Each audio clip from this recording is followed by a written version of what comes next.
Tema homili saya pagi ini tentang kesadaran akan dosa.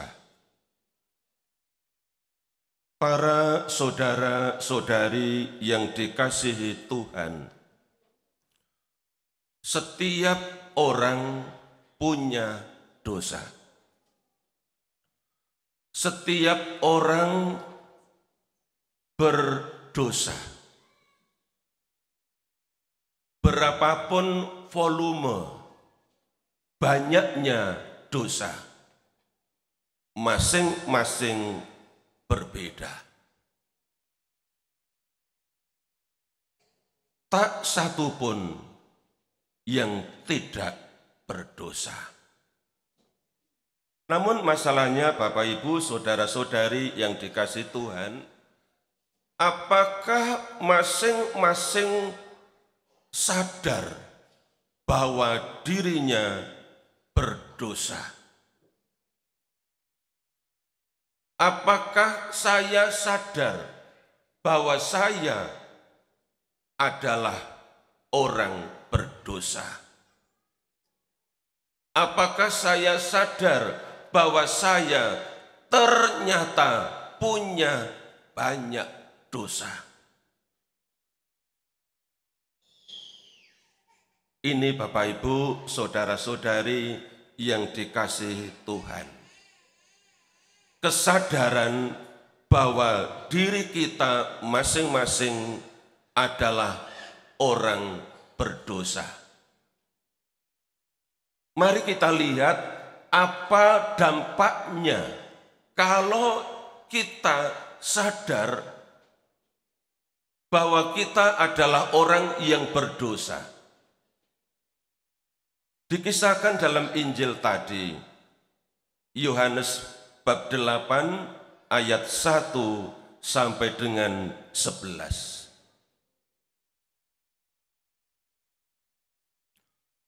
Kasus tentang dosa perzinahan yang dilakukan oleh seorang perempuan dan dibawa kepada Yesus, ditanggapi oleh Yesus dengan satu pertanyaan mendasar.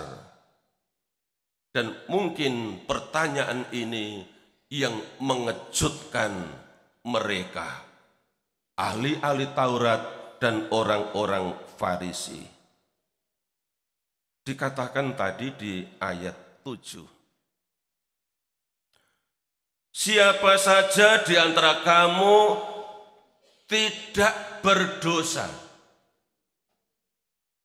hendaklah ia yang pertama melemparkan batu kepada perempuan ini.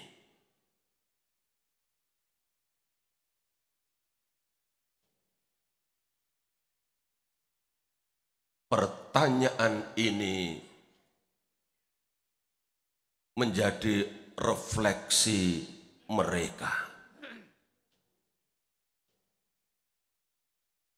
Pertanyaan Yesus seperti menggerakkan kesadaran baru dalam diri mereka, bahwa ternyata aku juga orang berdosa.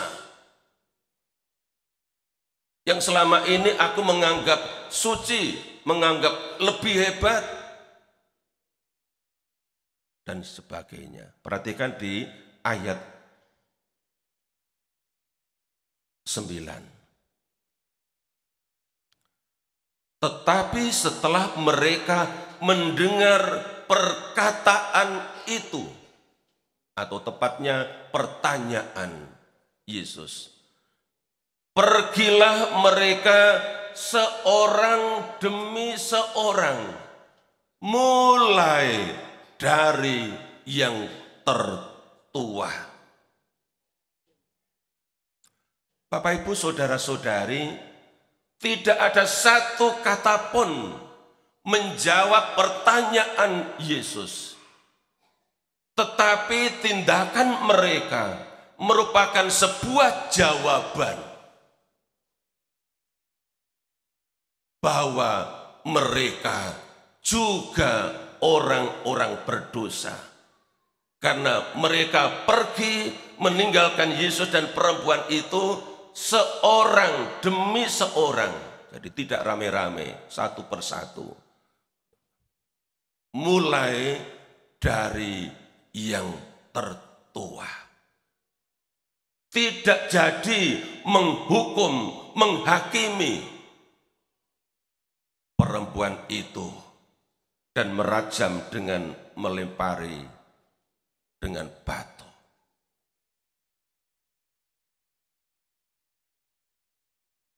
Bapak Ibu, saudara-saudari, sehebat-hebatnya para ahli Taurat dan orang-orang Farisi, ketika mereka mendengar pertanyaan Yesus, ternyata lewat pertanyaan itu mereka menjadi sadar. Aku juga orang berdosa.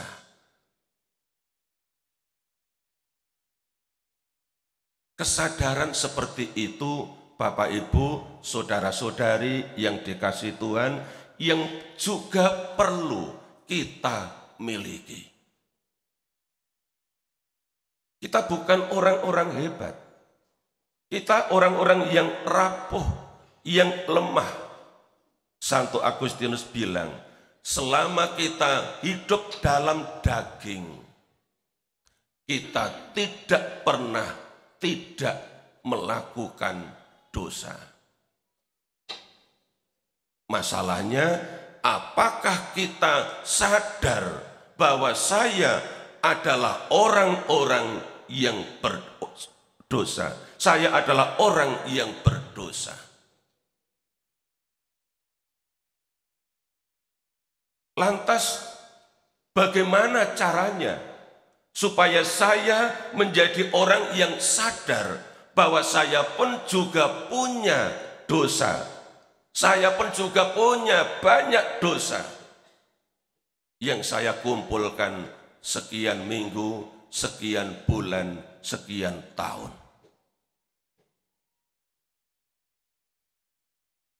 Satu cara untuk memiliki kesadaran bahwa kita adalah orang berdosa, yakni dengan pemeriksaan batin. Dengan pemeriksaan batin. Dengan refleksi, apa saja yang telah aku lakukan yang membawa kepada dosa, termasuk dosa sosial yang berdampak pada keluarga, yang berdampak pada sesama, dan seterusnya. Jadi ternyata pemeriksaan batin itu hal yang penting. Itulah sebabnya Santo Yohanes dari Salib ketika membimbing para fraternya berkaitan dengan bimbingan rohani, dia berkata begini, janganlah mengabaikan pemeriksaan batin. Dan hendaklah kalian segera pergi mengaku dosa karena dosa dan kejahatanmu. Itu nasihat Santo Yohanes dari Salib, seorang kudus asal Spanyol. Jadi kita sadar bahwa kita punya dosa, kita orang berdosa yang membutuhkan kerahiman Allah, perlu dilakukan dengan pemeriksaan batin.